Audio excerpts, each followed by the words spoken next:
We're ready. Now, okay. Well, good afternoon, everyone, and welcome to our Council of the Americas Bravo Leadership Conversation. My name is Susan Siegel, and I'm President and CEO of the Council of the Americas Americas Society. Today, we have the pleasure of hosting a Bravo Leadership Conversation with my dear friend Martin Migoya, the co-founder and CEO of Globant, one of the region's most successful entrepreneurs and someone that I admire enormously. Martin has been an entrepreneur since his aim of building a company leader in the creation of innovative software products. Martin has served as chairman of Globant's board and chief executive officer since 2005. As CEO, Martin drove the company from a small startup to an organization with more than 20,000 professionals and with a presence in the Americas, Europe, and in Asia. And in fact, we are broadcasting with Martin in Madrid, Spain. I want to invite our audience after Martin, after I we start. I want to thank our sponsors, Bank of America, the AES Corporation, the Microsoft Corporation, MasterCard, Salesforce, SAP, Softtek, Chubb Latin America, Diageo PLC, Greenberg LLC, our media partners, America's Quarterly, CNN in Espanol, and the Financial Times, and our partners at the Inter-American Development Bank. And without further ado, Martin, I want to ask you a few questions. So you built an amazing company that is so critical to the technology ecosystem in Latin America. Can you share with us the story of how and why you decided to build Globant? Hi, Susan. How are you? Thank you very much for this opportunity. I'm very honored to be here today at the Bravo conference.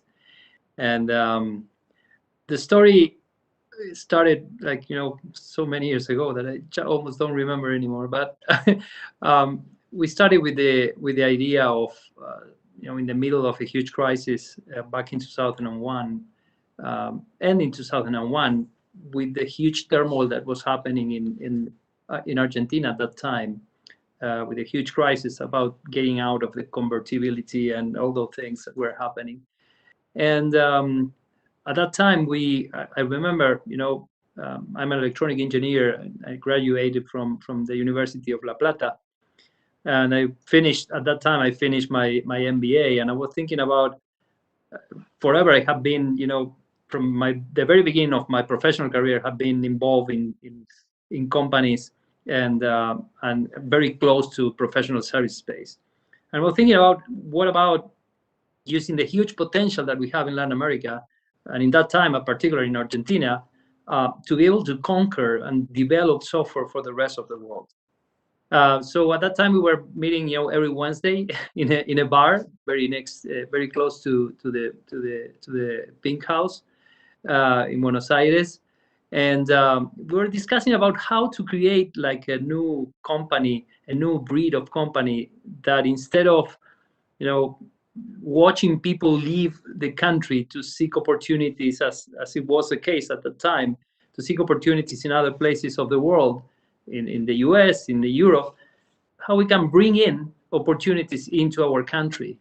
And that was like, the idea about what was going on in Israel, what was going on in Canada or in India or in Ireland, where countries were transformed in a total manner by those opportunities being brought into the country, and at the same time creating like a huge technology ecosystem to be able to create new companies, so on and so forth. So the idea was that, and it was very simple. So we started by putting in a whiteboard the 5 contacts we had around the world, 2 in the US, 3 in the UK, and with that we started traveling. We did the initial trip. I remember I said to my wife, listen, Carolina, I will be very busy for the next couple of years because I will be building this. It has been like 18 years. I'm still very busy, but we made a trip. I remember when we came back from the trip, Carolina asked me and said, listen, Martin, did you sell anything, or do we have a new business? Now that you have Globant, what do you have in your hands? I said nothing, and that was a Wednesday, and on Friday, I remember that my phone rang, and it was one of the guys that we visited saying, "Hey, Martin, I need you next Monday in London, because you will have a very important meeting with the chief technology officer of the largest online travel agency in the UK called lastminute.com." And that time, we were there, we traveled there, and we started, and we won the first contract. I think the guy was having just like a mercy attitude at us, as okay, guys, you travel that much, we'll give it an initial opportunity. We really rock, we really perform very well, and that was like initial step to start a company. But in essence, Globant is a company that are creating technology from pretty much now all countries in Latin America, those 20,000 Glovers that we have around the world in 18 countries. So we are in pretty much every country in Latin America. In all of them doing the same, is bringing opportunities into those countries, and then creating technology for the largest brands in the planet, from Google to Facebook, electronic cards, creating games for them, to the largest brands out there, to Apple, and Metropolitan Police in London, and some of the largest banks in the world, from JP Morgan to Santander, so on and so forth. So we have an amazing team of technology people creating amazing solutions for consumers around the world. And we say normally that the things that we create every day are touching at least 2 billion consumers in the different companies in which we act. So we're very proud of that. I'm very proud of the team we put together in these 18 years. So that's part of the story. It's a little bit longer than just how I imagined to create a company. And did that first job, did they then recommend you to other clients?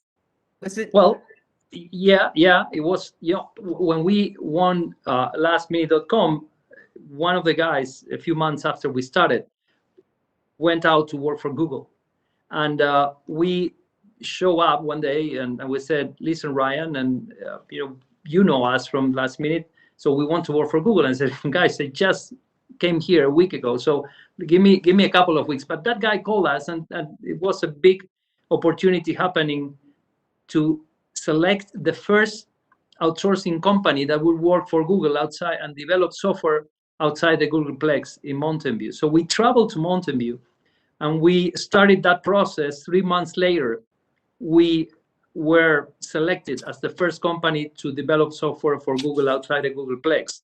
And that was like a next atomic bomb that pushed our growth, because that was like a huge stamp of approval of everything that we were thinking in Latin America around how to create technology, how to use open source, how to use agile methodologies, how to mix design with innovation, with technology, everything in a single place, and all those things and those concepts that nowadays are pretty used and broadly adopted were not that broadly adopted at that time in 2006. So that was like a very important step in our career, because after that, electronic cars, Disney, all the customers, yes, Nike, that came after that were really impressive. LinkedIn, for which we created the first version of the mobile application that they have today. So the career after that was really, really amazing. That was like a huge accelerator in our story. That's really fantastic and super interesting, actually. So, you're successful, Globant's successful, and now you're contributing to the current tech and entrepreneurial ecosystem in the region. Can you talk about how you're doing that and how you see your role? How do you imagine yourself contributing to what is so important for Latin America? Look, I think the ecosystem that we created through on the technology space in Latin America is extremely vibrant. And it's not just vibrant in Argentina, but it's also vibrant in countries like Colombia, in Brazil, in Mexico, in Uruguay. And now we're seeing the effects of that push on technology, that push on making entrepreneurship like a mainstream concept in Latin America. And we have been helping that through foundations like Endeavor, where we devote our time to help other entrepreneurs and help. They help us at the very beginning, and now we're helping other entrepreneurs to keep growing, to think big, to think, in a global way. One thing that is very common in Latin American countries is that entrepreneurs tend to focus on the local markets, and there's a huge change that has been affecting the whole ecosystem, is to change that mindset from a local mindset to a global mindset, and that requires a lot. But all the vast majority of the companies that are starting in that ecosystem these days are really companies that are thinking in a total global manner. So this is very exciting to see. So that's one thing. And then, of course, I'm an investor, and I help other entrepreneurs in a personal level. And now the project that I'm more excited about is the one I'm doing with my kids. And I know, in the old days, when you were at a family that were doing certain business, what was going from one generation to the other generation was that business. And I think that the new age doesn't allow that to happen from you to your kids. But yes, what you can do these days is to move, that entrepreneurial spirit from one generation to the next generation. And I think that's the main asset that I'm trying to move from my generation to my kids' generation. So they are starting their own company. I'm helping them. They are putting together enigma.art, which is a new NFT marketplace. I mean, those guys are working at a different speed, believe me. And I'm extremely excited with that project, not because of the project itself. I love the project too, but I think that this exercise of passing the entrepreneurial spirit from one generation to the next is extremely important, which is, I think, it will feed the low 20s entrepreneurs of the next generation of entrepreneurs. So I think this is something very important. So those three things are the things that we're doing for the entrepreneurial ecosystem. And of course, the existence of Globant itself is inspiring many other entrepreneurs either to replicate the model or to do many other things, or to update that model, or to do more modern things or things like that.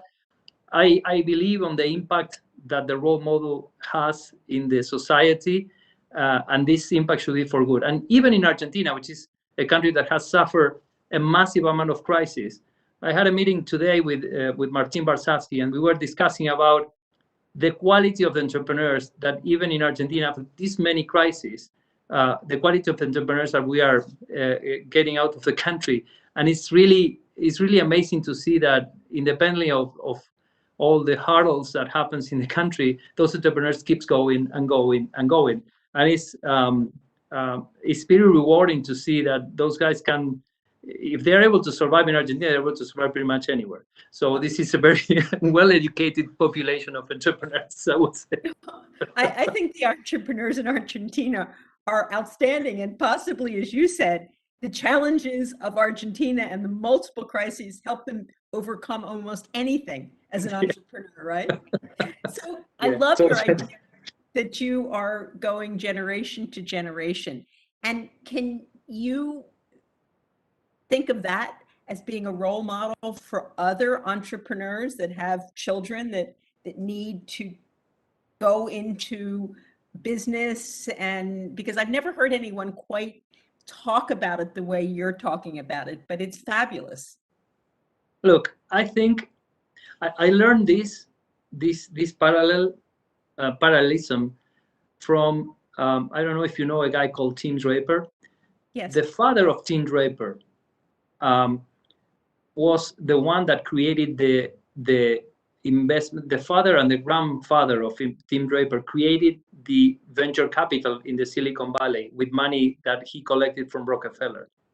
And he kept on investing that money, and he passed on to 3 generations. And now Tim Draper's son is doing pretty much the same. So they are not the same business, but they have that culture of investing. Yes. I think in the same way, entrepreneurs, I got my entrepreneurial spirit from my father, and now I'm moving it into my kids.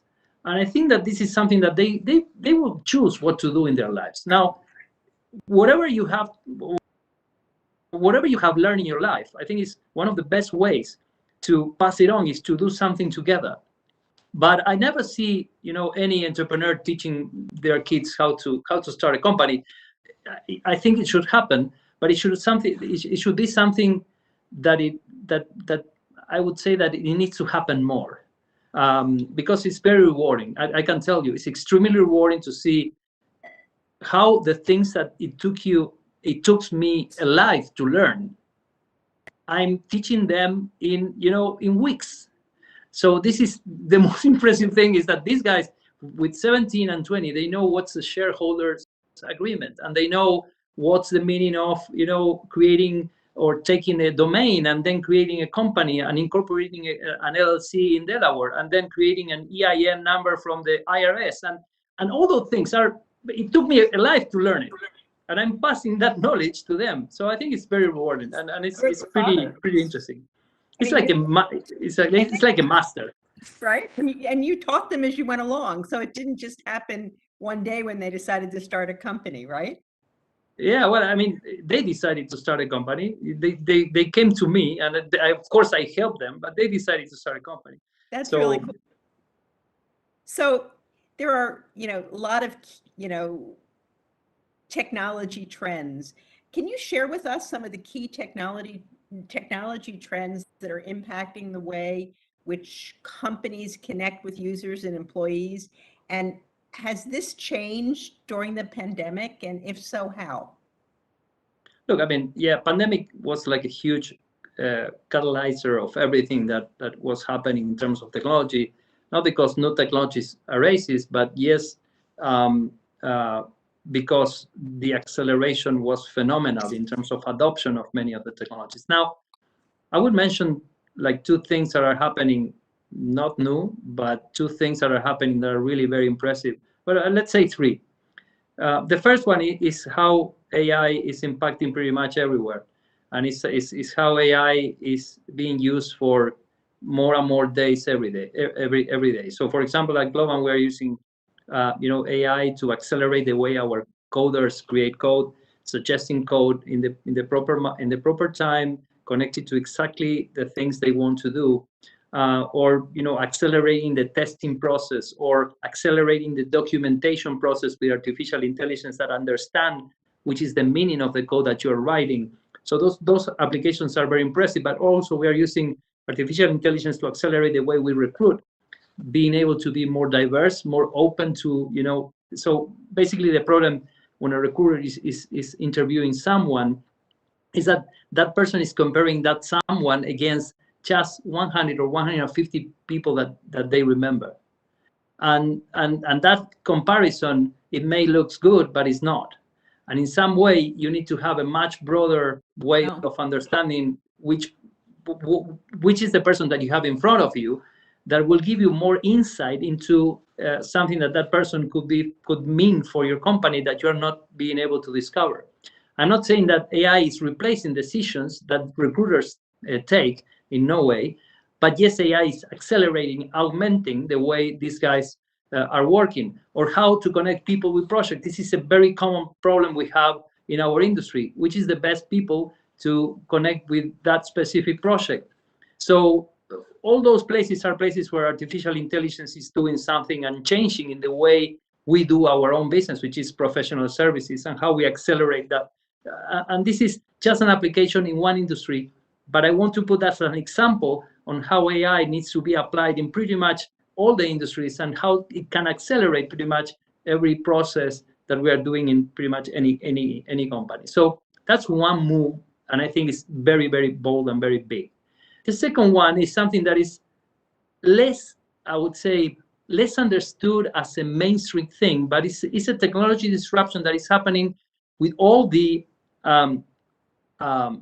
blockchain technologies, decentralized finance applications, decentralized organizations. Everything has to do with the technology underlying that. I'm talking about just crypto.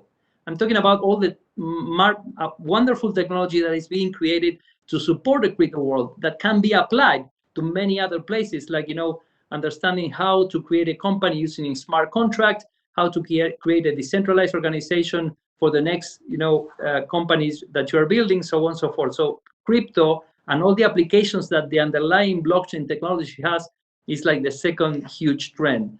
And then two things that in my perspective are very important is how to be able to detox our lives from technology. It's also our mission to be able to find the balance between what you are doing every day with the technology and your life. And this is something that each of us need to find, but there should be tools that help us to balance that in a much easier way than what we're doing today. So we're betting on some entrepreneurs that can help us to balance that vision and that passion with technology that people has. And the last one I would say is the metaverse. It's something that has been started like many years ago when some first-person shooters start to appear, and those worlds that were just around the first-person shooters games in some way will become the new way of understanding internet. So instead of navigating from flat screen to flat screen in a mobile phone, you will be able to go and to walk with your avatar in a world in which the walls and everything that you are seeing in that world is connected with real stuff. So for example, you're able to enter into the Netflix cinema, but you go there with your avatar and you will find your friends inside that cinema, and you will see that, or you move into the Amazon store and you will be able to find others that are buying the same things that you are buying. And you will be able to move into, and the whole concept of internet will change in the way how we navigate, how we connect with the brands that we love, and the whole new, I would say, real estate is being created as we speak in what is called the Metaverse, which is a huge initiative. There's no winner yet. There are many things that are happening at the same time. For example, those massive concerts that are happening in some of the most important games in the planet today, where, for example, 12 million people are assisting a concert in one, I would say, virtual space, instead of just listening to Spotify, which is a new way of listening music. So everything is possible to be reinvented in this new concept of metaverse. So I would say that those 3-4 things are things that for me are very important. I think that also everything that has to do with sustainability and how companies become more attracted to be kind with the planet, to be kind with yourself, to be kind with your peers. All those things are also a huge trend. But in terms of specifically technologies, speaking in technology itself, I think that those 4 things are very, very important. Do you think that that the pandemic made some of these different projects move more quickly? So going to a concert, a virtual concert, be inside a concert hall with 12 million people virtually, as opposed to being in a concert hall with 1 million people and half of them might have COVID. Do you think that this moved more quickly because of the pandemic? Or do you think it was on path to be there anyway? It is a great question. It was on path. However, I would say that this, in some way accelerated the whole thing. And it is something that, the whole concept of being on a metaverse, the whole concept of being, in a virtual concert like we did in the pandemic, the whole concept of meeting with your friends in a Zoom, that accelerated the way. But if you think about meeting in a Zoom like we are doing now, or on a WebEx, it's still very old. I mean, there's a lot of things that are being lost in the translation, in all the body language that you cannot do because you are just very far away. Right. So I think that that's something that that definitely the pandemic accelerated many of these trends, but these trends already existed before the pandemic. But I think this new reality will be a huge, push for these technologies to flourish. But again, we need to be very careful. Susan, we need to be very careful because all these technologies can be very disruptive, very bad for health if we don't use it properly. So that's why we need to balance that. And we need to be able to find more technology that will help us to be able to balance those things in a smarter way. I agree with that, but I also think that you can disrupt existing business and value chains so quickly that it could have a negative effect. We only look at the positive side of technology. We rarely look at how you could disrupt something too quickly. So if all of a sudden you never had an in-person concert again, that would be incredibly disruptive, right? Yeah, it won't happen. People like to be with other people. Just, that's very short story. I mean, everybody's talking about people will never come back to the office, and I think people love to go to the office. I mean, it's good to stay at home, but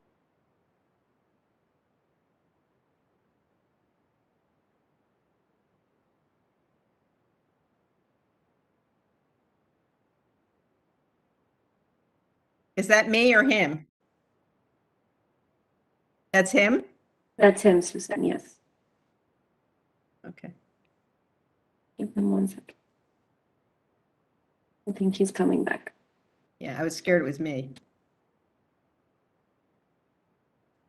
Martine?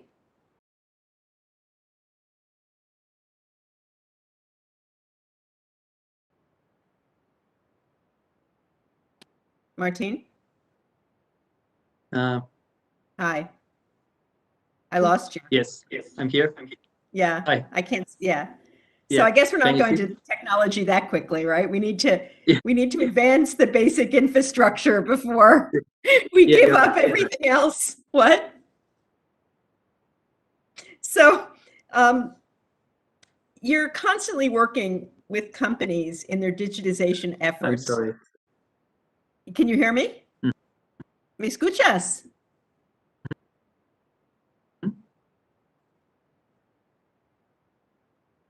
Martine? Yes. Okay. You're constantly working with companies in their digitization efforts. What would you say are critical needs Can you for hear me? businesses? Can you hear me? Can you hear me? Hello? Hello? Martin, maybe you can turn your camera off just for a few seconds and then turn it back on.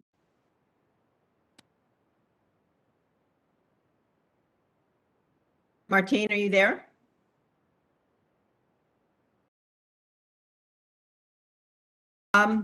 So you're constantly working with companies in their digitization efforts. What would you say are the critical needs for businesses in the region as they become increasingly digitized besides better infrastructure?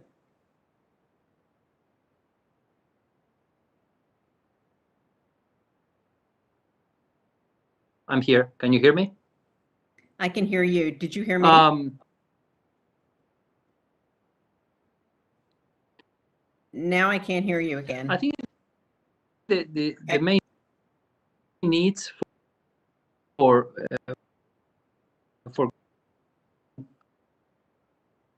We're not hearing you. yes, I mean, hello, can you Hi, can you hear me? hear me? I can hear you now. I can't hear you.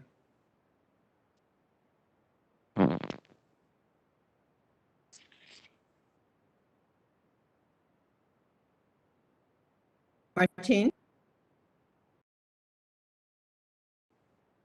Can you hear me now? Now I can hear you.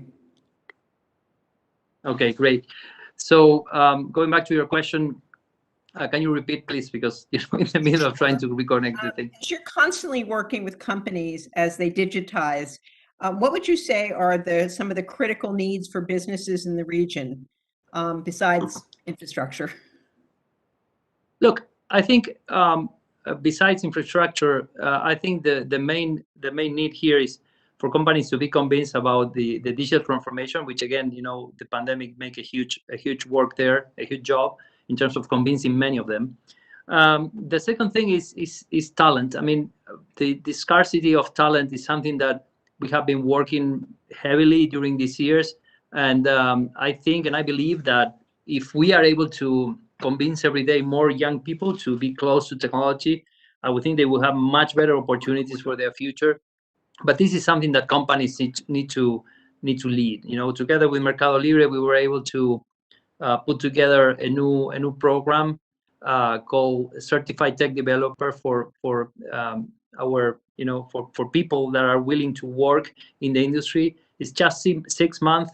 It's not intended to replace engineers, but yes, it's intended to create a space for people that are being trained on full stack programming technologies and things like that are able to have an opportunity on a company like Globant or Mercado Libre in order to do their initial steps in the industry.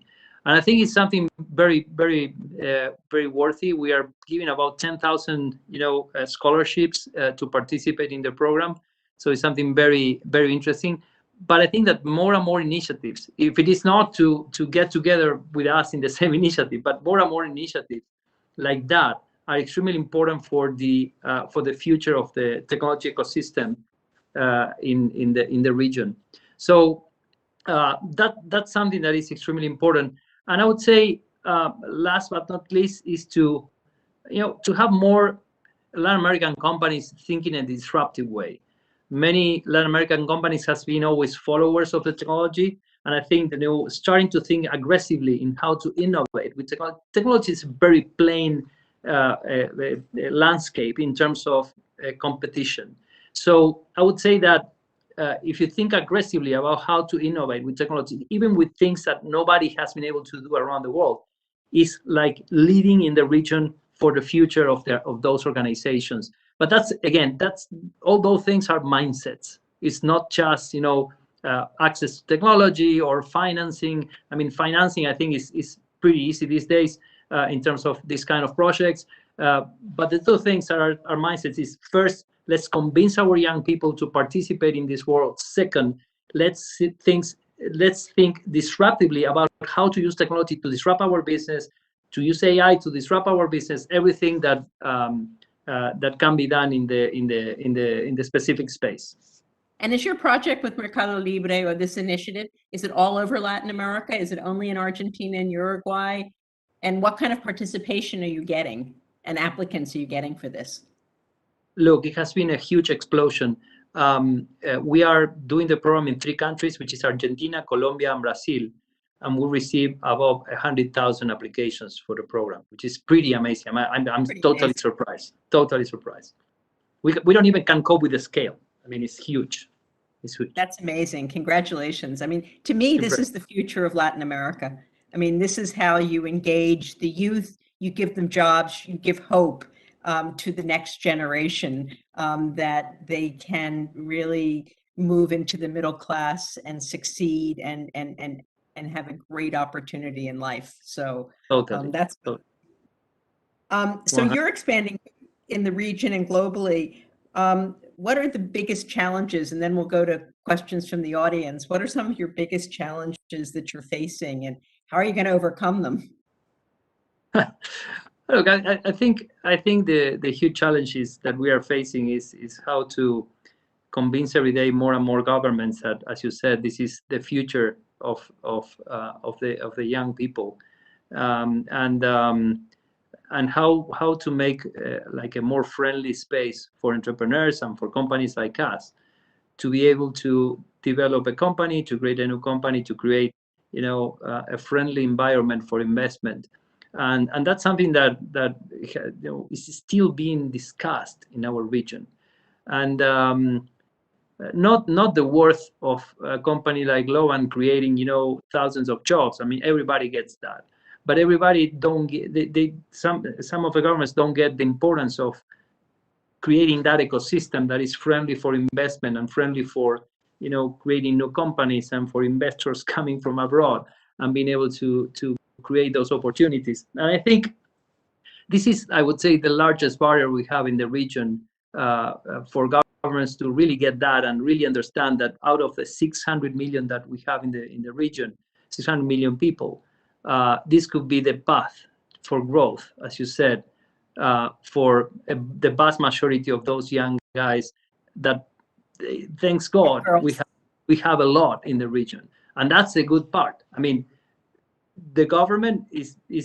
delayed on understanding that, and I'm talking about many different governments in the region, but also we have the opportunity of having a lot of young people willing to, as I demonstrated with the 100,000 applications that we received, that are able to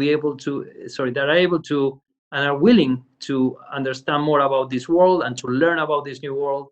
And this is, very impressive. And this does not happen in every country or every region in the world. So that's pretty unique. In many countries, which is really frustrating, don't understand that this is a major leg in the recovery of the economies of each country. So let's take a question from the audience, and the first one will be from Romina Seltzer from Visa. Could you unmute your phone and ask the question, please? Hi, can you see me? You're there. Great. Hi, Martin. Congrats on your impressive career and accomplishments. Thank you. You talk about decentralization facilitated by blockchain technology, about the metaverse, and I fully agree with you. Wait, can you understand her, Martin? Because she's you're unfortunately, the audio is pretty bad. Can you get closer to the mic? I don't even know where my mic is. Can you hear me better? Yes. Yes, much better. Okay, great. I was asking, you talk about it, this decentralization facilitated by blockchain technology, about the metaverse, and I fully agree that is how that is going to be the next frontier in terms of technology absolutely changing the world as we know it today, the way we interact with each other socially and commercially. Now, the other side of the coin has to do with privacy, with cybersecurity. How do you see that balance playing out and the role that government and society are going to have in that space? Just this week, we are seeing some of the big tech sitting in front of the US Congress. How do you see those trends and that balance evolving going forward? It will be, thank you, Romina, for your words and for the question. It will be a very interesting place to see what's going on. I believe that there will be some regulations. I believe also that people is wise. And I believe also that everyone can decide if you install certain applications in your phone or you don't install certain applications in your phone. I believe also that the privacy as we think about privacy is a problem that is solved. The problem here is how other information about the things we like and how algorithms are being able to deliver things to us, which are things we don't even know from ourselves, are being used these days. And I think there must be, as I mentioned, like a huge new wave of investment going into places and technologies that can help us to avoid that overuse or avoid that kind of misuse of technology. I believe because governments has like the willing to regulate things. I mean, which other things they can do other than regulating things, which is sometimes good and sometimes very bad. But we need to push for a smart regulation on these things. We don't need to kill these companies. We don't need to spread it out. We need to put things clear, and the rest of things needs to be done by people. I mean, people will be wise in the same way they stop smoking at some point, and most of us don't smoke anymore. Maybe 30 years ago, everybody was smoking. I remember my father smoking, and at one point he quit it. I think the same thing will happen, balancing technology and how we use technology. So that's why I think the main thing will not come from governments. The main thing will come, the mainstream will come from the users itself, and new companies balancing that and creating that new shift of power. So I don't know. I don't have the crystal ball, and this is a very dramatic question. I would say nobody knows the answer, I think. So Martin, there's so much discussion now about cybersecurity. And I mean, I read an article that, one of the government agencies in Argentina was hacked and got the data of, I don't know how many millions of Argentines. Could you comment or talk to us a little bit about how you see the whole cybersecurity issue and what can governments and companies do to protect themselves and make people feel comfortable that their data is protected? Look, I have a monthly call with my with my chief security officer at Globant, and the discussion is always the same. I mean, you can do pretty much everything which is feasible on the technology space to protect your servers, to protect your machines, so however, to protect everything. But I think now hackers are more acting on how on the social engineering on how to get into companies. And even I was reading an article the other day that the new hackers, those hackers that take over the pipe in the US, for example, those hackers are working together with insiders of the organization, and they are participating on those insiders in that specific return that they will get if they are successful. So it's difficult to stop. However, also I would say that this is a crime. So people doing this need to understand this is a crime. This is not a joke. And in the same way, criminals are everywhere. They are also in internet. But good faith people don't do stupid things. And this is the major protection we have against those things. And of course, you can use technology, but the most important thing is to be able to understand in front of who you are. Who are the people that work for you? Things can always go wrong, and this is something that you can pretty much not stop. Even if you do every single step right, cybersecurity risks will always be there. And I don't think, though, that they will be increasing. In some way, it looks like they are stable and things are happening. And every day is more difficult, but people gets more smart about doing things. So I think it's a place where technology and anti-crime technologies are kind of balancing the evil side. So we're kind of in a balanced situation, I think, now. So you come from Argentina. I work with Latin America. You have operations all over Latin America. The pandemic has really set back the countries. They've got to return to growth. And, there's kids have lost 2 years of education.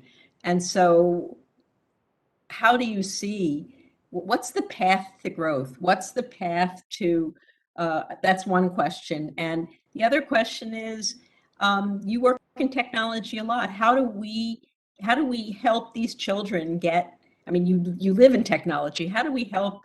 I know this is a weird question, but an important question. How do we help these children recoup 2 years of lost education and help them leapfrog into what we just discussed, the 21st century? Okay, it's a very difficult question. I think that these kids learn something new. I don't think it's a waste of time. I think it's something pretty special what's going on right now. I think these guys learn how to connect in a different way, how to become experts on many different games that they didn't know before. I think they learn different things. Kids never stop learning. Kids never stop learning. And that's something we need to understand. As adults, we stop learning, but those guys don't stop learning. So I believe that in this thing, they understand many different things. I think although they lost some kind of formal education, they may have get some other kind of education which has been provided. And I think I'm grateful because of the technology, because these guys can now enter into a YouTube video and learn pretty much everything that you may imagine. That before it would have taken years for that. And now this is part of the mainstream. And this is the part where I become very optimistic, because these guys learn things in a much faster way, in a totally different manner, in a manner which is much more efficient. And of course, there's a flip side, which is, okay, they were not sharing with their friends. They're not sharing, a physical time with others. And that also creates some problems. But I think it's balanced out by the other way, which is they learn to do things in a different manner. And we need to honor that as a new part of the learning of these guys. And how is Latin America going to return to growth? What's the path? Look, I think there are many trends. Of course, after such a depression, things will start growing very fast. Now, it's not about how to explain this initial goal, which is like like a bounce, but it's how it will start growing after we recover to the initial numbers that were before the pandemic. This is already happening, and it's happening very fast. But now the discussion is how we go back to growth. I think here, back to growth once we recover the initial thing. So I think here the key elements to think about, again, technology is central. How technology companies play a role on training people, like Globant is doing and Mercado Libre is doing. How technology play a role on how, for example, in case of Mercado Libre, as you already know, Mercado Libre have seen a huge increase in volume on how people trade, and that's a huge, a huge push up for the region.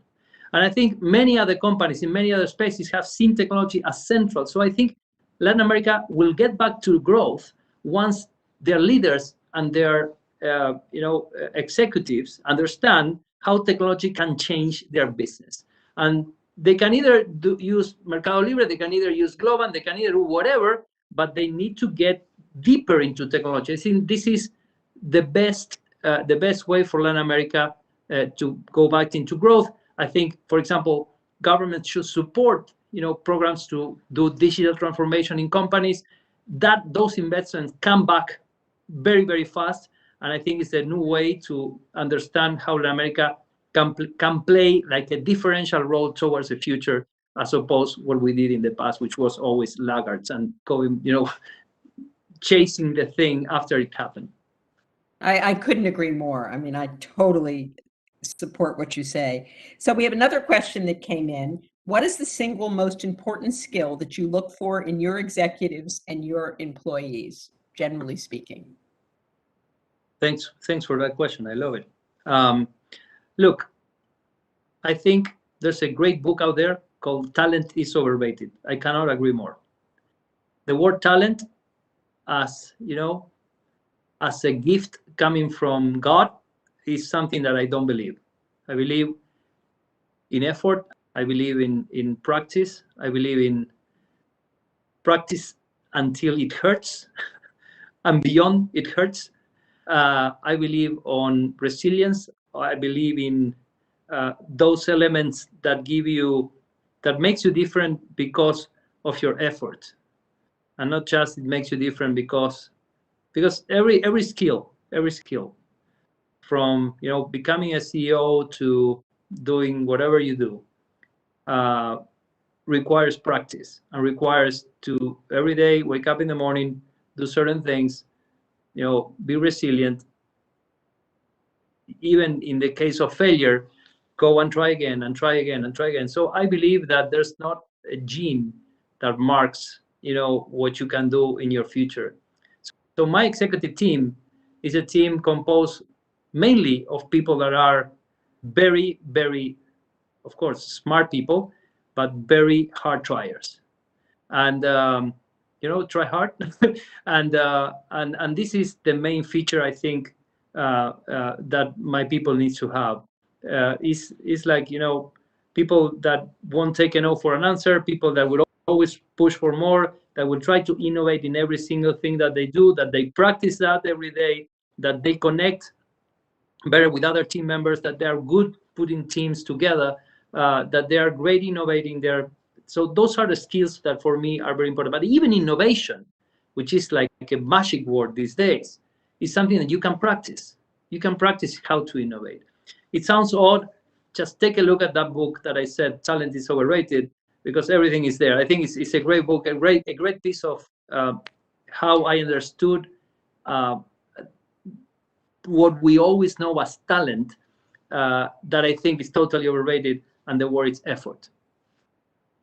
So another question that just came in is, how are technology companies like yourself working in this new context in which ESG standards and being socially responsible are increasingly more important? I think, well, ESG is a new way of calling something that we have done for a long time, and we call it the Be Kind initiative. And it has pretty much 4 segments. I mean, first is Be Kind with your peers. Everything is about how to be more diverse, how to be more inclusive. And this is extremely important for us, and we have been, playing very hard in terms of from how our board is composed to how our top management is composed, to how our teams is composed. While technology is a place where diversity is not, in terms of gender, for example, is not huge. I mean, we have historically in the industry 70-30, 70 men, 30 women, but we need to work to be able to change that. So we are providing thousands of scholarships every year just for women to be able to enter into the industry and off balance that thing that is changing. So that's on the diversity thing. But then you need to be kind, not just with your peers, but you need to be kind with the humankind. So you need to be able to take decisions that are good for the humankind. So how we use artificial intelligence, how we take decisions around how transparent are those decisions that are being taken by artificial intelligence or suggested by artificial intelligence. So we put together a manifesto and we pledge a manifesto on how we use artificial intelligence so the world is a better place with that technology than without that technology. So that's being kind with the humankind.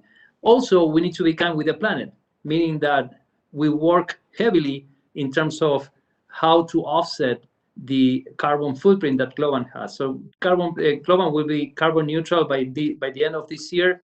Last year we consumed just renewable energy. This year we will be carbon neutral for the whole company. And now we're thinking about how to be carbon neutral on the second grade, which is how we compensate the carbon footprint of our employees itself.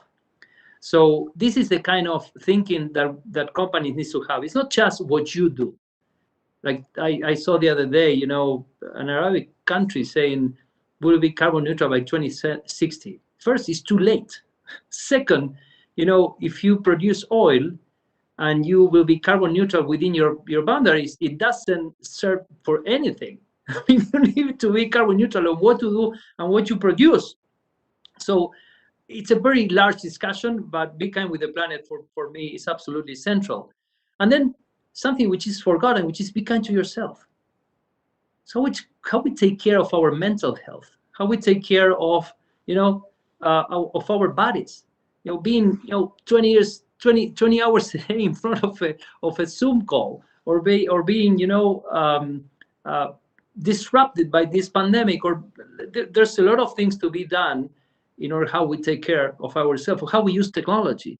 So I think how we eat, how we take care of our body. So I think those are four spaces in which every company should concentrate and should do pretty clear things in order to progress with those big kind of objectives. So I think it's well beyond ESG. It's something that we need to take care. We need to be kind with everything that is around us, which is not easy, I know, but it's something that is really, really important. Thank you very much for that answer. So Matthias Weiss from Uber would like to ask a question. Matthias? Hi, Martin. Nice to meet you. I'm Matthias Weiss. I'm the head of public policy for Argentina, Uruguay, and Paraguay. I'm based in Buenos Aires. I picked up your comment on the complex relations with regulators. And for us, that's a big topic all over the world. And Argentina and the region is not an exception. So I wanted to listen to you a little bit on if you have anything to share on any learning experience you had while having data-driven debates or data-driven conversations that allow you to move forward on showing the technological benefits, because I think that's always a big challenge to on the data-driven debates. Yeah, thank you, Matthias.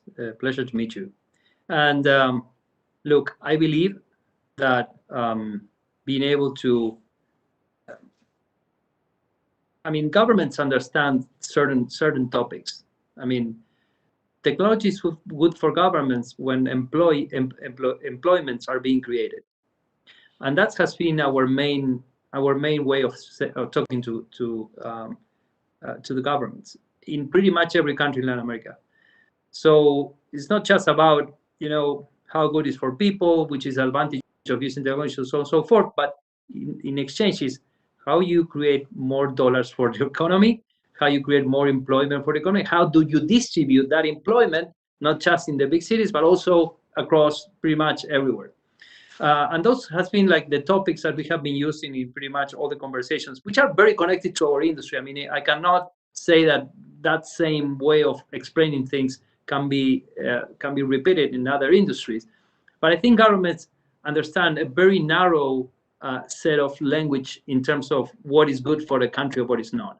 And in essence, they have, in Latin America, they have pretty much the same problem, which is how they create new workspaces or new jobs, how they pick up people from the poverty and they move them up in the social scale, and how you create new investments and new things around that. If you respect those 3-4 things, I mean, governments cannot say no at some point. I mean, and of course, you have a different problem, and you have the problem of the established unions and established people that are thinking in a different way, which is totally okay, and I understand it. But also they need to understand, and we need to understand that working with those guys is of the essence. I mean, you need to work with those union guys, and you need to work to come to an agreement and figure out a way to work, in a modern, kind of agreement with those workers. I know I'm talking about science fiction, but that has been how we have been able to do it and how we have been able to serve the way. In any case, it's very difficult how to answer your question, Matthias. I'm sorry, I cannot help you anymore. So Thanks. we always like to finish our conversations, Martin, and then we'll let you go back to your gala with a leadership question. So your leadership question is, what advice would you give to entrepreneurs in their efforts to build successful companies? Well, the first thing is to believe in your business, to believe that what you're building is lasting for the next 20 years at least. Don't think anything can be done in the short run. It takes time to build things. And I know it's always disruptive to see how how a small group of people made a lot of money in very short period of times. I mean, there's 1,000 of stories about crypto millionaires and things like that, but don't get distracted with that, because there's always exceptions that pretend to demonstrate that they are the rule, but they are not. The rule is long-term thinking.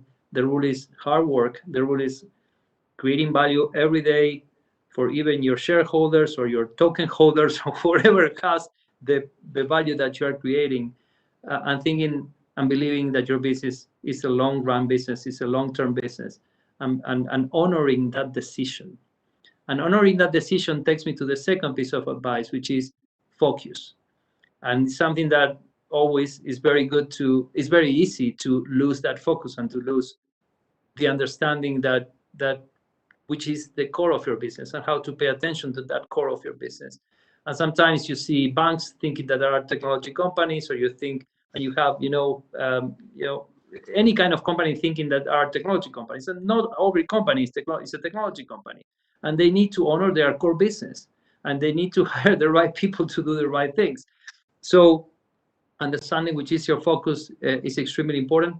And the most important thing in my perspective, and the third one is how passionate you are about what you're building, how you're changing the world, how you're making the world a better place every day, building what you're building. And this is a question that maybe you cannot answer that in the first day you're creating a company. But as you create a company, if you're not able to answer the question, and if the answer to that question is just to make money, it's a failure no matter what. And great companies are those companies that are really believe into creating that spirit of building or changing or building a better world for something.